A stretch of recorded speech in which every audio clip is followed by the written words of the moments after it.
ಅಸ್ವಸ್ಥರಾಗಿ ಎಲ್ಲ ರೋಡಿಗೆ ಬಿದ್ದಾಗ ಹಿಂಗೆ ಹೋದ್ರೆ ಯಾವ್ದು ಜೀಪ್ ಮೇಲೆ ಹಾಕಿ ಹೋದ್ರು ಮಕ್ಕಳು ಹೆಚ್ಚು ಕಡಿಮೆ ಆದಾಗ ಯಾರು ಜವಾಬ್ದಾರಿ ಇದಕ್ಕೆ? ಸಮರ್ಥನೆ ಮಾಡಿ ಪದೇ ಪದೇ ನಿಮ್ಮಿಂದ ಬಾಬಾ ಸಾಹೇಬ್ ವಿಚಾರದಾಗ ಅವಮಾನ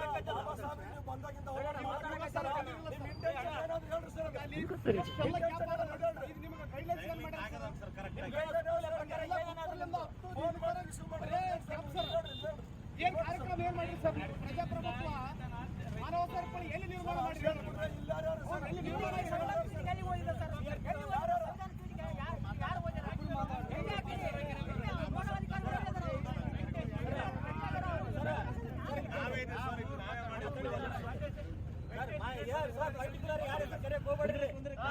ನಮ್ಗೆ ಭಾವನೆಗಳು ಆಗ್ಯದ.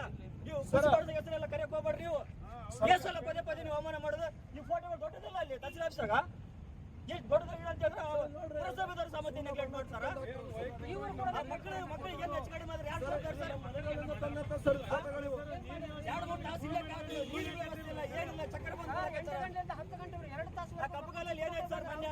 ಮಾನಿ ಕಪ್ಪುಗಾಲಲ್ಲಿ ಮಕ್ಕಳ ಮಧ್ಯೆ ಓಟ್ ಮಾಡಿದಾಗ ಗಾಡಿಗಳು ಬೇಕಾದ್ರೆ ಓಡಾಡಕತ್ತವ.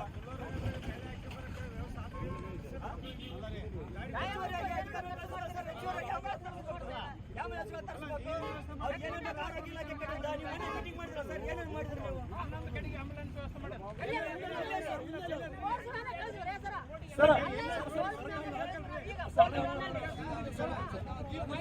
ಅಧಿಕಾರಿಗಳು ಯಾರಾದ್ರೂ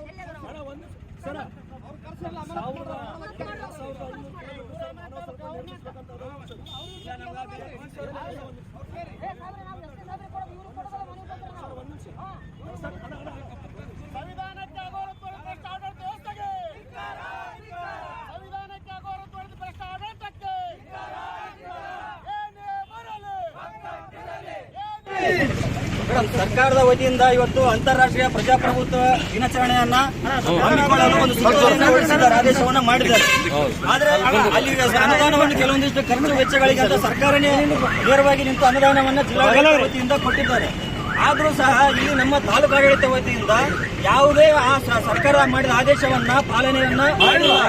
ಸರ್ಕಾರ ಮಕ್ಕಳು ಬಿಸಿಲಲ್ಲಿ 2-3 ತಾಸು ಅವರು ನಿಗದಿ ಮಾಡಿದ ಸಮಯಕ್ಕಿಂತ ಜಾಸ್ತಿ ಹೊತ್ತು ರೋಡಲ್ಲಿ ನಿಂತು ಅಸ್ವಸ್ಥರಾಗಿ ಇವಾಗ ಡಿವೈಸ್ ವ್ಯಾನಲ್ಲಿ ಆಯ್ತು ಬೇರೆ ಬೇರೆಲ್ಲಿ ಹಾಕೊಂಡು ಹೋಗುವಂತ ಪರಿಸ್ಥಿತಿ ಬಂದಿದೆ.